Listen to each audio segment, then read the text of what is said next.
Ah, Halloween Town, the place where nightmares are born. But did you know, dear ghouls and ghosts, there is a tale that predates our haunting adventures? A tale where I, one and only Pumpkin King, battled an ancient evil to protect our beloved Halloween. And in the end, I emerged victorious, for Halloween is my domain, and no one can take it from me. Okay, just a moment. Oh my god. Okay.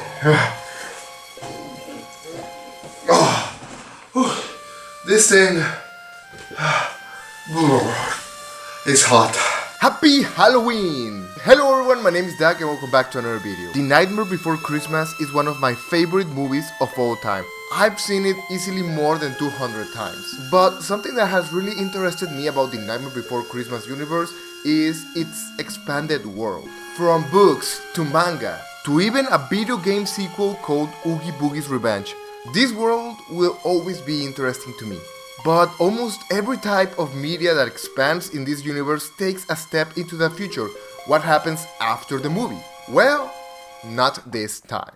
As Buena Vista Interactive released an official prequel to The Nightmare Before Christmas for the Game Boy Advance, called The Nightmare Before Christmas, The Pumpkin King. And the best part about this game is that, well, it is a Metroidvania game. If you don't know what a Metroidvania style game, look it up. Anyways, this has already been part of a pretty long intro. You probably wonder what happens in this game.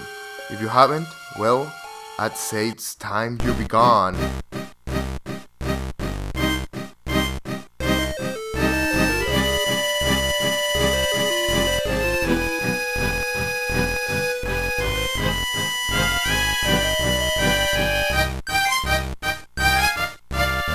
As I previously mentioned, this game takes place before the events of the movie. It was Halloween Eve, quite a long time ago, many years before Jack's adventure with Christmas, Santa Claus, and snow. Jack was pretty excited for this year's Halloween. However, this is when Jack was first starting to take place as the Pumpkin King. And this was the first time Oogie Boogie has heard of this madness. Oogie Boogie sends Lock, Shock, and Barrel to get him, but instead they got Sally, which makes Oogie Boogie pretty mad. And so, the game starts. The adventure of the Pumpkin King against the Bug King.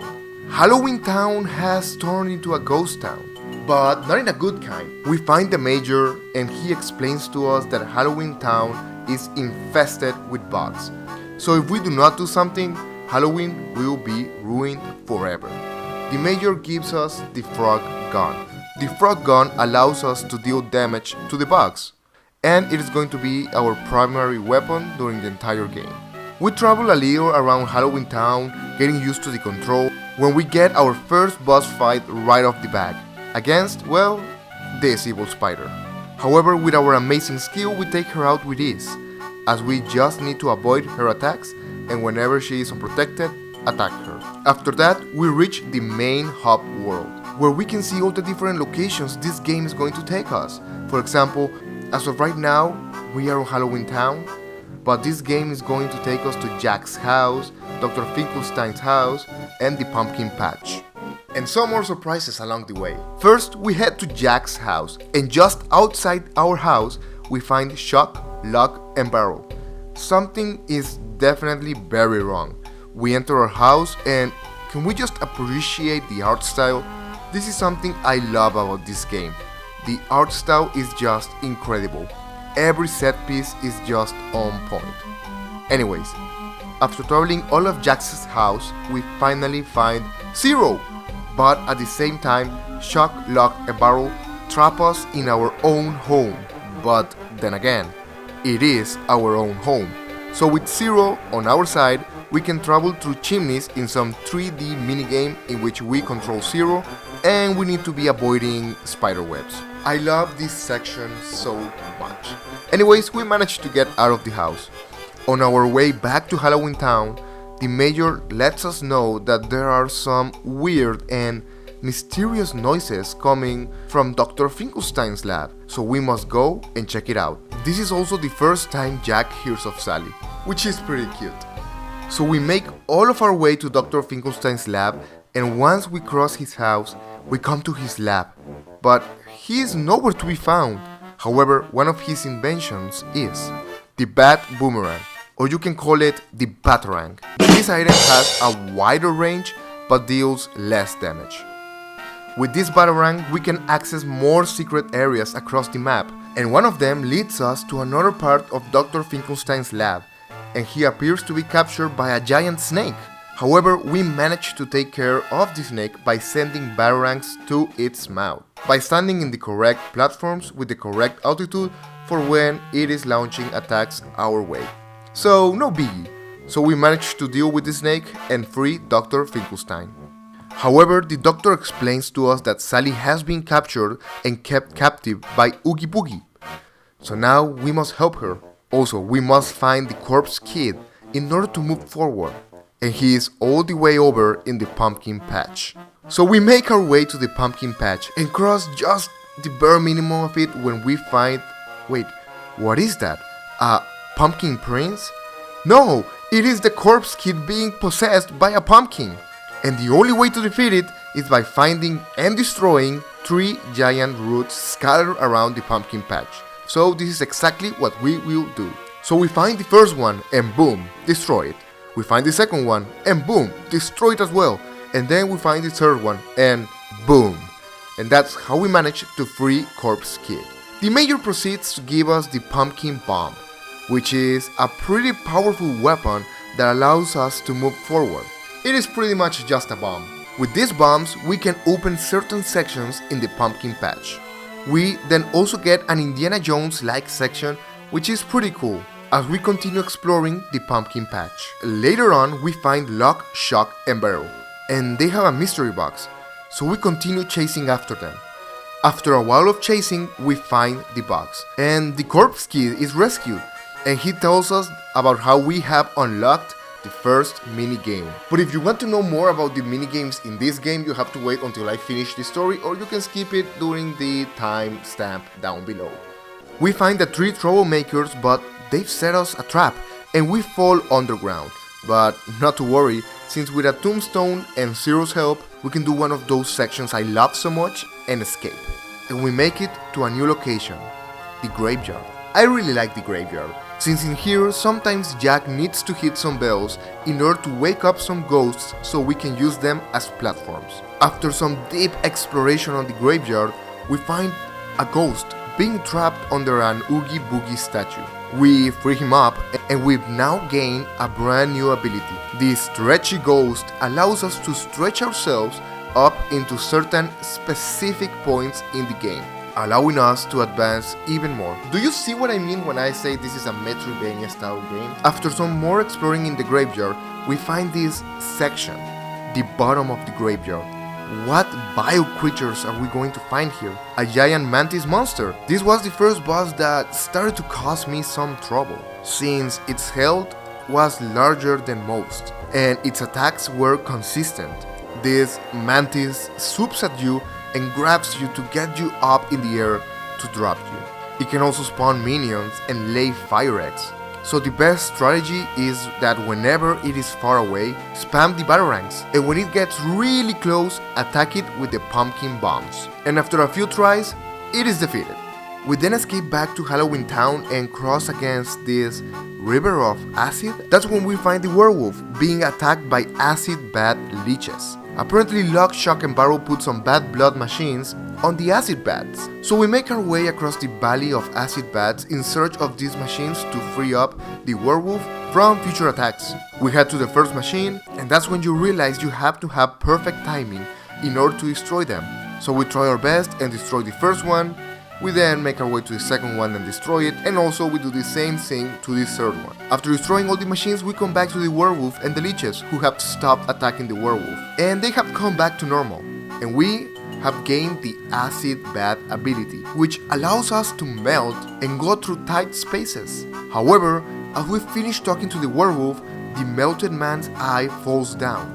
So now we have to find him. But where is he? In the graveyard, of course. So we make our way back to the graveyard as fast as we can. On our search, however, we meet up with the Mayor, who is preparing lunch? This is so weird. Anyways, he needs our help looking out for the ingredients for his lunch. So we start looking for the ingredients and the melting man. Oh, and by the way, this is the icy part of the game. Why are games, especially platformers, so obsessed with ice that makes everything so slippery? I will never know nor understand. After some time, we have an intense fight against a headless horseman?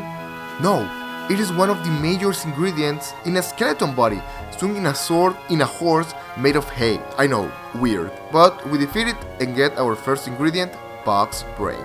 After some time, the same thing happens with the bone brittle, and after some more exploring, we do the same with the mucus mold.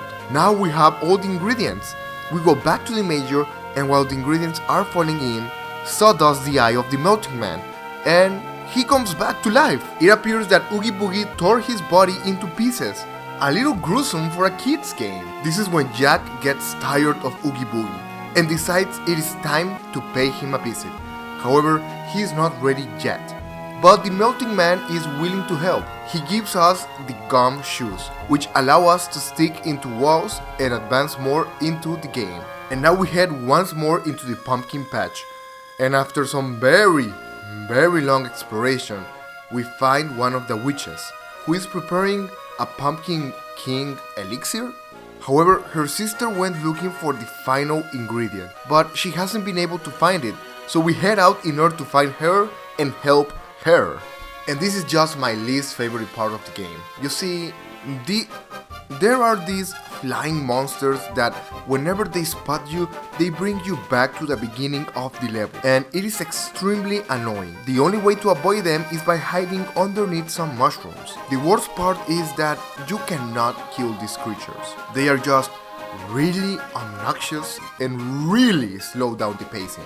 And there are some parts in which you barely make it and then, for some reason, the developers thought it was a good idea to make the platforms move.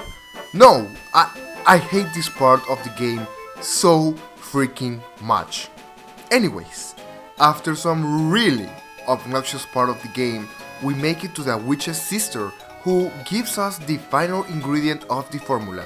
However, it comes with a catch. These mushrooms explode not long after you pick them up. We have 600 seconds to deliver this to the witch's sister before it explodes. So with the timer on your ass, you have to make your way back while not being spotted by the mosquito-looking monsters, cause if they spot you, you go back all the way to the beginning of the stage with the timer still going. Also, if you take damage, well, good luck, because there are barely any health bones nearby, and if they are, you risk losing a significant amount of time if you get caught. Anyways, after making all of our way back, wait, what is this? A freaking boss battle while the timer is still going? Nah, screw this! We fight against this stupid bug that can spin like Sonic and deal a lot of damage. If you get too far, it starts shooting projectiles at you, so you have to stay nearby it. The Halloween bombs also start popping up, so you have to make the bug spin into one of the bombs, so it lays upside down, and that way you can attack it. And this boss has a lot of health, and you have to repeat this process a lot of times since its health is absurd, while the timer is still running. Anyways, you finally defeat it, and it has a freaking second phase. This is the most unnecessary part of the game, for a second phase. If you die, you have to restart from the last checkpoint, so you have to make it all the way to the witch and back to the boss fight again if you lose. And if the timer runs out, well, you die as well. I'm going to be completely honest with all of you. This is the third year in a row I try to beat this game in order to make this video, and every time I get stuck in this part, I quit. It is the worst, and it required me 3 years in order to beat it. Anyways, the second phase turns the bug into a giant caterpillar that shoots projectiles from its belly. The way to beat this boss is by climbing into the pumpkin bombs that explode every 3 seconds and attack the bug's mouth as many times as you can. Eventually you will beat it and you will be able to move on, but if you fail, The punishment is just a deal breaker, or at least it was for me. This is the part of the game in which, well, it takes a difficulty spike. But more of that later down the video. So we finally beat the boss, and now we have to deliver the mushroom to the witch's sister and... No! God, please, no! No! No! No! Anyways, we find the witch and the mushroom explodes in her face. But she's alright. So alright that she gives us the spicy bottle. Not that spicy! Anyways, with the power up, now we can do this.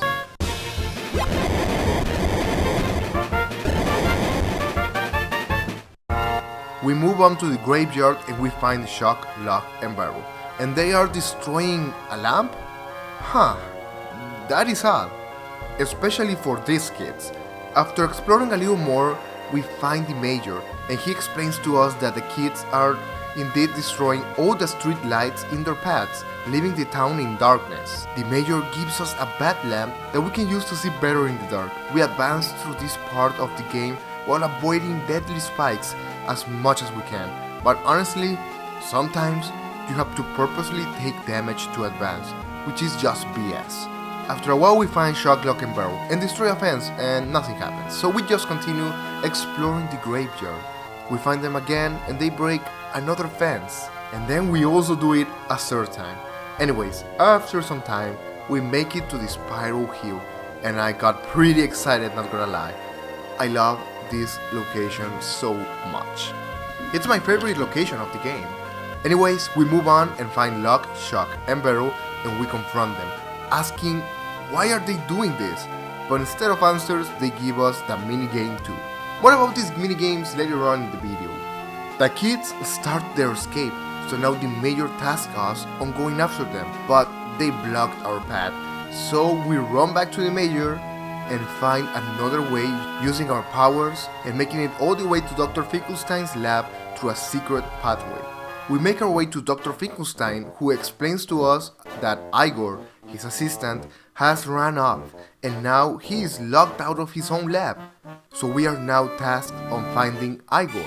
However, before leaving, the doctor upgraded our frog gun. Now it is a continuous blast. We navigate through the trap and bug infested lab, avoiding mortal saws and non-stop attacks. And we actually managed to find Igor, but he appears to be trapped by the doctor's security system. So we have to shut it down in order to free him. And we do this by attacking this giant bug that does not fight back. So it is super simple and we do it in like 10 seconds. We then head all the way back to Professor Finkelstein and there he is, Igor, who has made its way to him as well. The professor explains to us that he has unlocked a secret door in the backyard. So we follow it and indeed, there it is, a secret pathway to Jack's house. Exploring the outside of Jack's house, we encounter the mayor and some vampires. Apparently, there is a weird smoke somewhere nearby that is affecting the citizens of Halloween Town because the vampire thinks he is a vegetarian. We traverse the entire house. Oh, and by the way, the smoke machines can get you too, and they flip your entire controls, and it is super annoying, especially in tight spaces. Anyways, we make it past the house and oh, I see a new boss. This time we fight a giant moth, and this thing has a lot of health. It is the creator of the purple gas as well. The way to beat it is by attacking its main body, not the wings. However, during the first stage, this creature body slams you, launches its poisonous gas at you that confuses your controller and also sends projectiles. However, after some decent amount of damage is dealt, this creature thinks it will be funny to spread lava on the floor. So now you only have 3 small platforms to avoid attacks and damage it. It is a hard boss fight, but if you have enough health, it shouldn't be that much of a threat.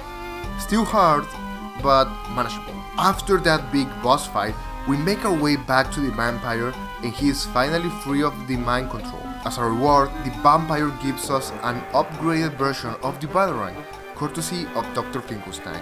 Now, our Batarang sends 3 projectiles. This is awesome. This also targets enemies, so they will hit the target no matter what. Now it is time to head to the right direction and save Sally once and for all. With all these items, we can finally head into Oogie's lair. On our way to the lair, we find the clown with a tearaway face.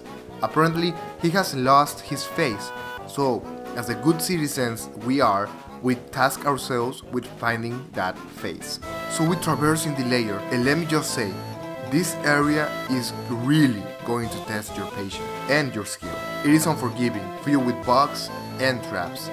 Be prepared for some real suffering here, since this part really gets hard and you have to be prepared to retry and die many times.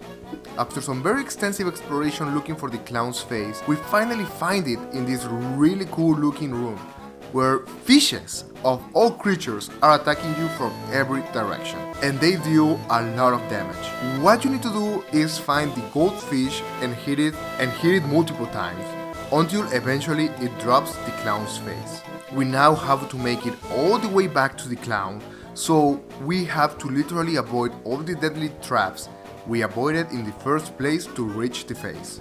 So yeah, like I said, this game turns pretty hard, especially here in the endgame. But we manage, we thrive, and we make it all the way back to the clown. As a way to say thank you, the clown has upgraded our pumpkin bomb. With this upgrade, our bombs are now huge, dealing a lot more damage to a wider radius, which is pretty much appreciated. Now we head down into Oogie's lair, that is in fact filled and infested with a lot of both dead and alive bugs. Things are getting way more serious. This part, again, is hard. A lot of convoluted and different ways to solve problems. A lot of perfect timing parkour, difficult jumps.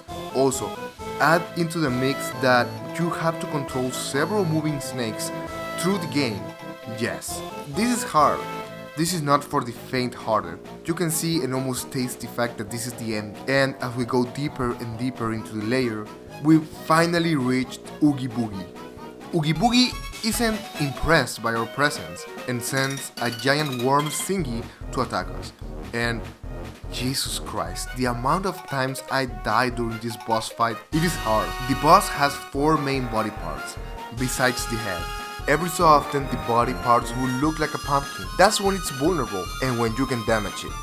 But every hit this thing throws at you deals a lot of damage. This creature only has 3 attacks, 2 of them which are not hard to dodge at all. In the first attack the body tries to slam you, and every time this attack occurs the body will return and launch the 4 body parts as projectiles. Just keep your distance and you will be good. The hard part is the third attack, in which the boss bounces on the stage, and it is pretty hard to duck or dodge since it is targeting you, and you lose a lot of health during this segment. But after way too many blows, we defeat it, only for it to have a second phase. But this one is simple, just keep your distance and attack. And also be careful with the balls that have a great range and move very fast. And after you defeat the second phase, the boss fight is finally over. Oogie is impressed, however, he isn't going to let us go that easily. Lock, Shock, and Barrel fix the elevator we broke when entering the lair, and Oogie Boogie escapes with them and reveal he has Sally captured. Oh hell no! We follow Oogie to the elevator, so yeah, we make it all the way back and also head upstairs to the treehouse. We find Lock, Shock, and Barrel, and oh, they are scared. They are pretty scared. They say they are scared of Oogie Boogie, but that shouldn't be who they are afraid of. We keep following them across their treacherous house filled with bugs and traps, all the way to the top where they are waiting for Jack, or with still more traps. Even the ceiling is falling on us. We have this very intense chase sequence where we fight against the kids. We beat them by avoiding being crushed and deflecting their attacks with ours. We finally beat them and they surrender. In exchange, they give us the third minigame. Again, I will talk more about the minigames later on in the video. However, Lock, Shock, and Barrel still make a run for it to the docks to Oogie's lair. You might remember the dock from the movie, and down we go! Fortunately, it's through one of Zero's missions, which I absolutely love. We then find this door with Oogie Boogie behind it. It is time to face the King of Bugs once more. And this fight is so much fun, but complex and hard. Do you remember the scene in the movie where Jack tries to save Santa and Oogie Boogie activates all of his traps? This is that, again. During the entire boss fight, we are in this spinning platform, but we cannot move too much to the left or too much to the right. This boss fight is very dynamic. Oogie Boogie has 3 different attacks, and they all depend on which number the dice rolls, or well, color. There are 3 different colors in the dice, one for each attack. If it lands on red, Oogie Boogie will send these king cards with swords to attack Jack. If it lands on yellow, he will do a brief dance where if he touches you, you lose health. And then there are the blue attacks, in which a bunch of saws make way, and these are the most difficult attacks to avoid. Well, Dagg, but how do you defeat Oogie Boogie?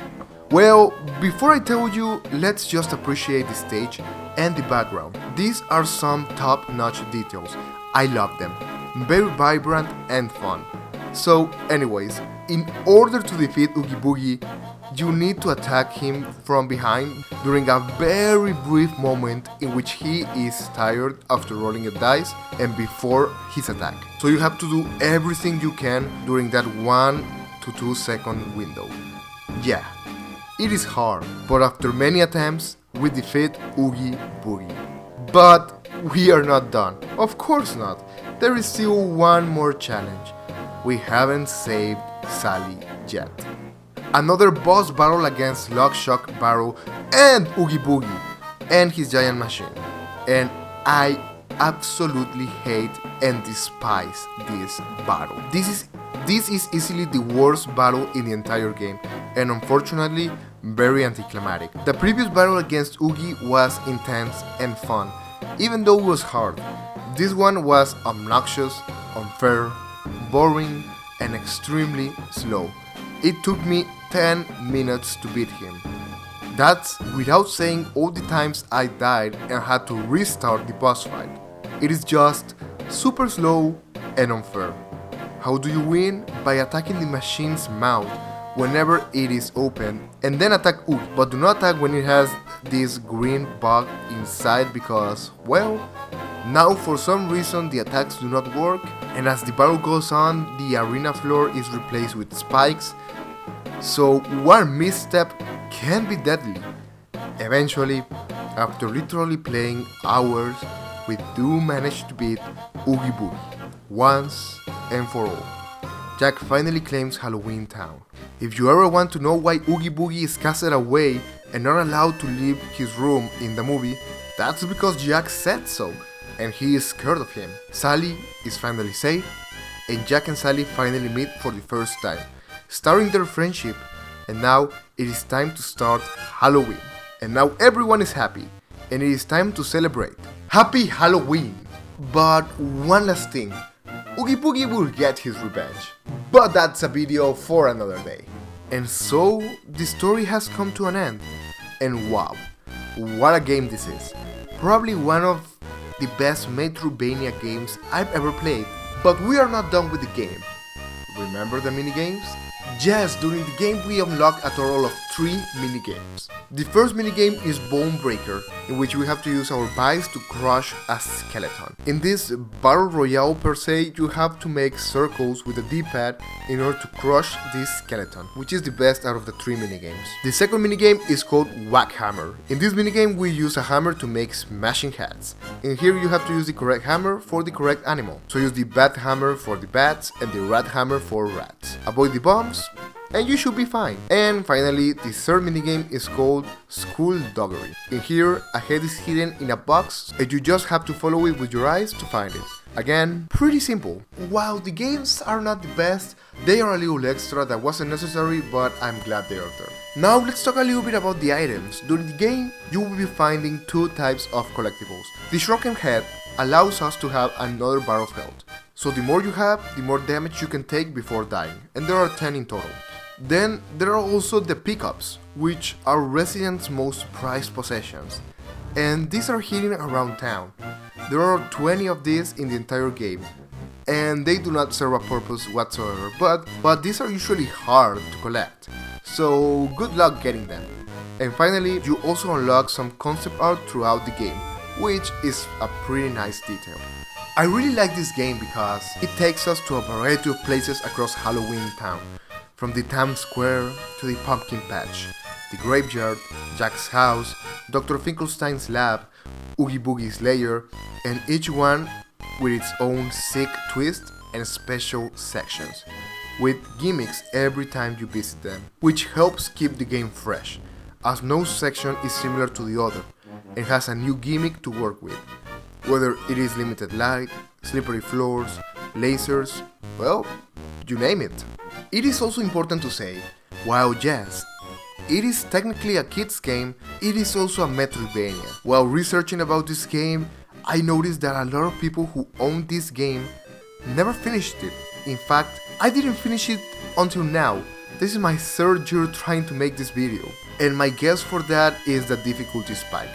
Around your second time going to the pumpkin patch, the one where you have to carry the explosive mushroom, the game takes a difficulty spike and it doesn't stop. At the beginning of the game, it is pretty simple, but as you get more items and upgrades and upgrade them, so appear to be your enemy, having way more health and more powerful attacks, some even taking 3/4 of your life bar. There are also some sections that are just plain unfair. Also, if you stop playing, even for a week, well, you get lost easily.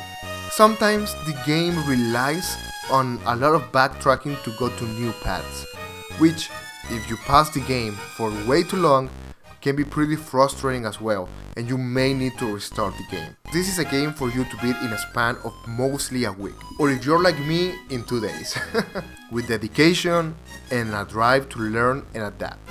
And of course, retry again and again. Also, the bosses also take a difficulty spike.